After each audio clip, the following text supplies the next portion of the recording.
നമ്മുടെ വീഡിയോയിൽ നമ്മൾ നോക്കാൻ പോകുന്നത് ഒരു മൂവ് സി സിൻടാക്സ് അല്ലെങ്കിൽ മൂവ് സി ഇൻസ്ട്രക്ഷൻ എങ്ങനെയാണ് യൂസ് ചെയ്യുക എന്നുള്ളതാണ്. ഓക്കെ, കണ്ടോ, റോബോട്ട് മൂവ് ഇൻ സർക്കുലർ അല്ലെങ്കിൽ മൂവ് ഇൻ കെർവിൽ ഇത് എങ്ങനെയാണ് നമുക്ക് ഈ സിൻടാക്സ് അല്ലെങ്കിൽ എങ്ങനെയാണ് ഇതിന്റെ റോബ് ടാർഗറ്റ് നമ്മൾ മെൻഷൻ ചെയ്യേണ്ടത് അല്ലെങ്കിൽ ഡിക്ലെയർ ചെയ്യേണ്ടതെന്നാണ് നമ്മൾ ഇന്നത്തെ വീഡിയോയിൽ നോക്കാൻ പോകുന്നത്. സോ ഈ ഒരു പ്രസന്റേഷൻ ശ്രദ്ധിക്കുക. നമ്മുടെ മൂവ്സിയുടെ സിൻടാക്സ് ഇങ്ങനെയാണ് വരുന്നത്.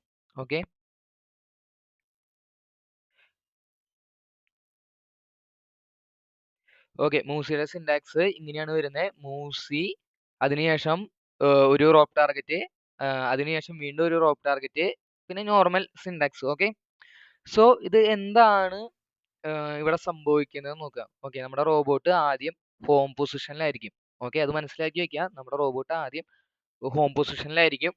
അതിനുശേഷം റോബോട്ടിന് എങ്ങനെ മൂവ്മെന്റ് ചെയ്യണം?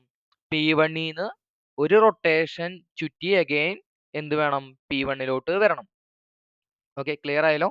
സോ റോബോട്ട് ആദ്യം ഹോം പൊസിഷൻ റോബോട്ട് ആദ്യം എങ്ങോട്ട് വരും? P1 വരും. P1 വന്ന് ഒരു സർക്കുലർ മോഷൻ കംപ്ലീറ്റ് ചെയ്യുമ്പോൾ എങ്ങോട്ട് തിരിച്ചെത്തണം? P1 തന്നെ തിരിച്ചെത്തണം അല്ലെ? സോ അതിന്റെ റേഡിയസ്, ഈ ഒരു സർക്കുലറിന്റെ റേഡിയസ് എന്താണ്? R. ഓക്കെ, ഞാൻ ഇവിടെ മാർക്ക് ചെയ്തിരിക്കുന്നത് R1, ഇവിടെ R2 എന്നും മാർക്ക് ചെയ്തിട്ടുണ്ട്. ഓക്കെ, മനസ്സിലാക്കിക്കോ. ഇവിടെ ഞാൻ P1 എടുത്തിട്ടുണ്ട് എന്റെ സ്റ്റാർട്ടിംഗ് പോയിന്റ്.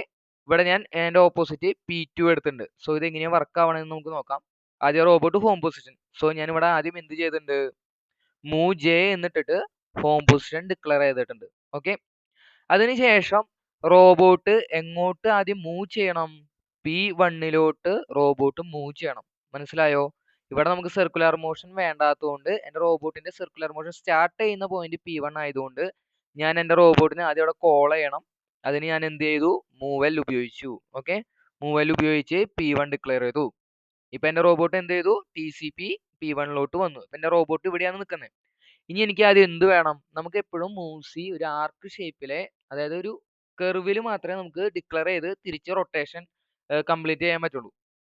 ഓക്കെ, ആദ്യം ഒരു ഹാഫ് സൈക്കിൾ നമ്മൾ റോബോട്ടിനെ കൊണ്ടുവരണം. അതിനുശേഷം അഗൈൻ ഒരു ഹാഫ് സർക്കിൾ കൊണ്ടുവന്നാൽ മാത്രമേ ഒരു റൊട്ടേഷൻ നമുക്ക് കംപ്ലീറ്റ് ചെയ്യാൻ സാധിക്കുള്ളൂ. ഒരിക്കലും P1 ഒരു സിൻടാക്സ് ഉപയോഗിച്ച് തിരിച്ച് ഒരു P1 നമുക്ക് എത്തിക്കാൻ സാധിക്കില്ല. സോ അപ്പൊ അത് ആദ്യം എനിക്ക് എന്ത് ചെയ്യണം? റോബോട്ടിന്റെ ഒരു ഹാഫ് സൈക്കിൾ കംപ്ലീറ്റ് ചെയ്യണം അല്ലെ?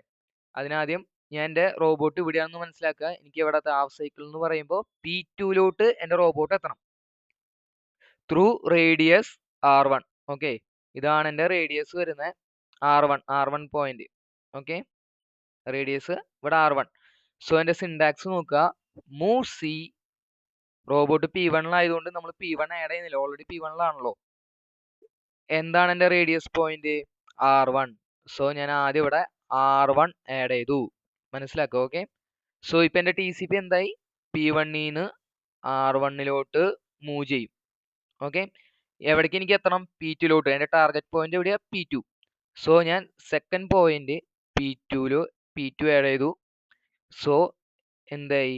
എന്റെ റോബോട്ട് P2 റീച്ച് ആയി. Okay, through radius R1. P2 എത്തുന്നത് ത്രൂ റേഡിയസ് R1 P2 എത്തി. ഇപ്പൊ എന്റെ റോബോട്ട് P2 ഇരിക്കുന്നുണ്ട്. ഓക്കെ, എനിക്ക് തിരിച്ച് P1 എത്തണം. അപ്പൊ നിങ്ങളൊന്ന് ആലോചിച്ച് നോക്കിയത് ഇത് എങ്ങനെയാണ് ആഡ് ചെയ്യാന്ന്. ഇവിടുത്തെ ലോജിക്ക് മനസ്സിലായിട്ടുണ്ടെങ്കിൽ ഇപ്പൊ നമുക്ക് P1 ഇത് എങ്ങനെ തിരിച്ചെത്തിക്കാമെന്ന് നമുക്ക് മനസ്സിലാവും. ഓക്കെ, P2 എന്റെ റോബോട്ടിന്റെ TCP ഇരിക്കുന്നത്. എനിക്ക് P1 എത്തണം ത്രൂ റേഡിയസ് R2. മനസ്സിലായല്ലോ? ഞാൻ മൂസി R2. ഓക്കെ, R2 ഇവിടെ ആഡ് ചെയ്തു. അപ്പൊ എന്തായി? എന്റെ റോബോട്ടിന്റെ TCP R2 റീച്ച് ആയി. ഓക്കെ, ഇനി എവിടേക്ക് എനിക്ക് എത്തണം? P1 എവിടെ ആഡ് ചെയ്തു. അപ്പൊ എനിക്ക് എന്തായി? P1 എന്റെ റോബോട്ടിന്റെ TCP through radius R2 return എത്തി. മനസ്സിലായല്ലോ? സോ ഈ ഒരു ലോജിക്ക് നിങ്ങൾ മനസ്സിലാക്കുക. ഈ ഒരു ലോജിക്ക് മനസ്സിലാക്കിയാൽ തന്നെ നമുക്ക് എന്ത് മനസ്സിലാവും? എങ്ങനെയാണ് മൂവ്സി റൊട്ടേറ്റ് ചെയ്യാന്ന് മനസ്സിലാവും. ഇനി മോസ്റ്റ് ഓഫ് ദി കേസ് നിങ്ങൾക്ക് ചിലപ്പോൾ ഒരു ഹാഫ് സർക്കിൾ, ഒരു ആർക്കിലായിരിക്കും റോബോട്ട് മൂവ് ചെയ്യേണ്ടി വരിക. ചിലപ്പോൾ ഇങ്ങനെ ഒരു ആംഗിളിലായിരിക്കും റോബോട്ട് മൂവ് ചെയ്യുക. എല്ലാ കേസിലും ബേസിക്സ് സെയിം ആണ്. ഓക്കെ, ഇങ്ങനെ ഒരു ചെറിയൊരു കർവേച്ചറിൽ മാത്രമാണ് മൂവ് ചെയ്യണ്ടെങ്കിൽ ഓക്കെ, ഇങ്ങനെ ഒരു കർവേച്ചറിലാണ് നിങ്ങൾക്ക് മൂവ് ചെയ്യേണ്ടതെന്ന് വിചാരിക്കുക. അപ്പൊ എങ്ങനെയായിരിക്കും മൂവ് സി, ഇവിടെ ആയിരിക്കും എന്റെ റേഡിയസ് വരിക. Okay, move c r R1. Okay, അപ്പൊ എന്ത് സംഭവിക്കും? P1 ഇരിക്കുന്ന എന്റെ TCP through radius R1 target പോയിന്റിലോട്ട് എത്തും. ഇനി ഇവിടുന്ന് തിരിച്ചു പോകണമെങ്കിൽ എങ്ങനെയാ? RP1. ഓക്കെ, ക്ലിയർ ആയെന്ന് വിചാരിക്കുന്നു. നമുക്കിത് പ്രോഗ്രാമിൽ ഇത് എങ്ങനെയാണ് നമുക്കിത് ഡിക്ലെയർ ചെയ്യാന്ന് നോക്കാം. സോ നിങ്ങൾ എന്റെ പ്രോഗ്രാം നോക്കുക. ഞാനിവിടെ പ്രൊസീജിയർ മെയിനിലെ പ്രോഗ്രാം ചെയ്തിട്ടുണ്ട്. ഇവിടെ മൂവ് ചെയ്, ആദ്യം എന്റെ ഹോം പൊസിഷൻ ഞാൻ സേവ് ചെയ്ത് വെച്ചിട്ടുണ്ട്. അതിനുശേഷം ഞാൻ മൂവ് എൽ കൊടുത്തിട്ട് എന്ത് ചെയ്തു? P1, ഞാൻ ഈ ഒരു ഭാഗമാണ് P1 ആക്കി എടുത്തിരിക്കുന്നത്. ഓക്കെ, കാണിച്ചു തരാം. ഓക്കെ, നിങ്ങളിവിടെ നോക്കുക. എന്റെ ഹോം പൊസിഷൻ ഞാൻ ഓൾറെഡി ഇവിടെ ഡിക്ലെയർ ചെയ്തിട്ടുണ്ട്. ഇതെന്റെ രണ്ടാമത്തെ റൂട്ടീനാണ്. ഞാൻ ടീച്ച് ചെയ്യാൻ വേണ്ടി എളുപ്പത്തിന് ക്രിയേറ്റ് ചെയ്തിരിക്കുന്ന റൂട്ടീനാണ്.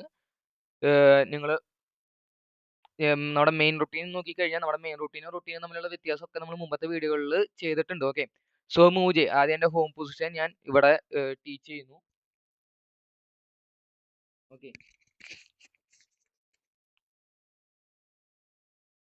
അതിനുശേഷം എന്റെ P1 പോയിന്റ് എവിടെയാണെന്ന് ഞാൻ കാണിച്ചു തരാം. P1 ഞാനിവിടെ ടീച്ച് ചെയ്തു. ഓക്കെ, നമ്മൾ നേരത്തെ PT കണ്ട പോലെ P1 ഞാൻ ടീച്ച് ചെയ്യുന്നു. P2 കണ്ടോ? ഞാൻ നേരെ അതിന്റെ ഓപ്പോസിറ്റ് P2 ടീച്ച് ചെയ്തു. R1 എവിടെയാണെന്ന് നോക്കാം. R1 ഞാൻ ഇവിടെയാണ് ടീച്ച് ചെയ്യുന്നത്. ഇത് ശരിക്കും ഒരു കോൺകേവ് ഷേപ്പിലായിരിക്കും ഇത് മൂവ് ചെയ്യുന്നത്. കാരണം എന്റെ റോബോട്ടിന്റെ റീച്ച് എനിക്ക് ഇവിടെ എത്താത്തതുകൊണ്ടാണ് ഞാൻ ഇവിടെ ടീച്ച് ചെയ്തിരിക്കുന്നത്. നിങ്ങൾ മനസ്സിലാക്കുക, എന്റെ റേഡിയസ് ഞാൻ ഇവിടെയാണ് ടീച്ച് ചെയ്തിരിക്കുന്നത്. ഓക്കെ, അതിനുശേഷം R2 ഞാൻ ടീച്ച് ചെയ്യുന്നു. ഓക്കെ, മനസ്സിലായല്ലോ. ഇനി ഞാൻ മൂവ് സി ഇത് എങ്ങനെയാണ് ഡിക്ലെയർ ചെയ്യണമെന്ന് നോക്കാം. Okay, move J home. First എന്റെ റോബോട്ട് ഹോമിലായിരിക്കും. ഞാൻ ജമ്പ് ലേബൽ ഇവിടെ ഉപയോഗിച്ചിട്ടുണ്ട്.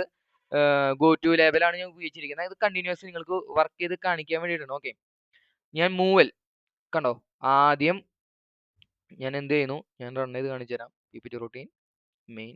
ഓക്കെ ഓക്കെ, ഞാൻ PPT കേഴ്സർ. ഓക്കെ, സോ ആദ്യം ഹോമിലോട്ട് റോബോട്ട് പോകുന്നു. അതിനുശേഷം P1 കണ്ടോ? എന്റെ റോബോട്ട് ഇവിടുന്ന് സ്റ്റാർട്ടിംഗ് പോയിന്റിലോട്ട് ഞാൻ എന്റെ റോബോട്ടിനെ വിളിക്കുന്നു. ഓക്കെ, അതിനുശേഷം ഞാൻ ഇവിടെ കൊടുത്തിരിക്കുന്നത് കണ്ടോ? R1 P2. അതായത് എന്റെ ഈ റേഡിയസ് R1 എനിക്ക് എന്ത് ചെയ്യണം? P2 പോകണം. സോ ഞാൻ റൺ ചെയ്യുന്നു. റോബോട്ട് സർക്കുലർ രീതിയിൽ സർക്കുലർ മൂവ്മെന്റിൽ പോകണുണ്ടോ? ആദ്യം R1 പോയിന്റ് എത്തി. മനസ്സിലായോ? R1 P2 പോകുന്നു. R1 പോയി കണ്ടോ? ഇവിടെ നിങ്ങൾക്ക് ഇതിന്റെ കേഴ്സർ മാറണം. P2 റൺ ആയി. ക്ലിയർ ആയല്ലോ? ഇനി P2 എങ്ങനെയാണ് നമുക്ക് P1 വരിക? R2 വന്ന്, അതായത് റേഡിയസിലോട്ട് വന്ന് P1 റിട്ടേൺ വരും. ഓക്കെ, നിങ്ങൾ ക്ലിയർ ആവും. കണ്ടോ? R2 റോബ് ടാർഗറ്റ് റൺ ആവുന്നു. R2 എത്തി, P1 റിട്ടേൺ വന്നു. ഓക്കെ, മനസ്സിലായല്ലോ? ഇത് നിങ്ങൾ ഒരു വട്ടം ക്രിയേറ്റ് ചെയ്ത് നോക്കുക. ക്രിയേറ്റ് ചെയ്ത് നോക്കി കഴിഞ്ഞാൽ നിങ്ങൾക്ക് ഇതിന്റെ കൺസെപ്റ്റ് മനസ്സിലാവും. ഇങ്ങനെ തന്നെയാണ് നമ്മളൊരു സെമി സർക്കിളും അതുപോലെ തന്നെ ഒരു ആംഗുലർ രീതിയിൽ നിങ്ങൾക്ക് റോബോട്ടിനെ മൂവ്മെന്റ് ചെയ്യണമെങ്കിലും നിങ്ങൾക്ക് എന്ത് ചെയ്യാൻ പറ്റും? ഈ ഒരു മൂസി ഉപയോഗിച്ചിട്ട് നിങ്ങൾക്ക് എന്ത് ചെയ്യാം? പ്രോഗ്രാം ക്രിയേറ്റ് ചെയ്യാൻ പറ്റും. കണ്ടോ? കണ്ടിന്യൂസ്ലി ഇപ്പോൾ ഒരു സർക്കുലർ മോഷനിൽ നമുക്ക് മൂവ്മെന്റ് ഉണ്ട്. ഓക്കെ, ഇതിന്റെ കൺസെപ്റ്റ് മനസ്സിലായെന്ന് വിചാരിക്കുന്നു. നിങ്ങൾ ഇനി ഒരു സെമി സർക്കിൾ നിങ്ങൾ തന്നെ ക്രിയേറ്റ് ചെയ്ത് നോക്കുക. ഓക്കെ, സെമി സർക്കിൾ എന്ന് പറയുന്നത് ഇപ്പൊ P1 P2 പോകണം. അതുപോലെ തന്നെ P2 റിട്ടേൺ അതേവഴി P1 വരണം. അതുകൊണ്ട് നിങ്ങൾ നിങ്ങളുടെ എന്തെങ്കിലും ഡൗട്ട് ഉണ്ടെങ്കിൽ നിങ്ങൾക്ക് കമന്റ് സെക്ഷനിൽ ചോദിക്കാം. ഞാൻ റിപ്ലൈ തരാം. കോഡിൽ എന്തെങ്കിലും എറർ ഉണ്ടെങ്കിലും നമുക്കത് തിരുത്താം. ഓക്കെ, കൺസെപ്റ്റ് മനസ്സിലായി എന്ന് വിചാരിക്കുകയാണ്. മനസ്സിലായി, നിങ്ങൾക്ക് ഇത് ഉപകാരപ്പെട്ടെങ്കിൽ നിങ്ങളൊന്ന് സബ്സ്ക്രൈബ് ചെയ്ത് നമ്മളെ ഫോളോ ചെയ്യുക. Thank you for watching.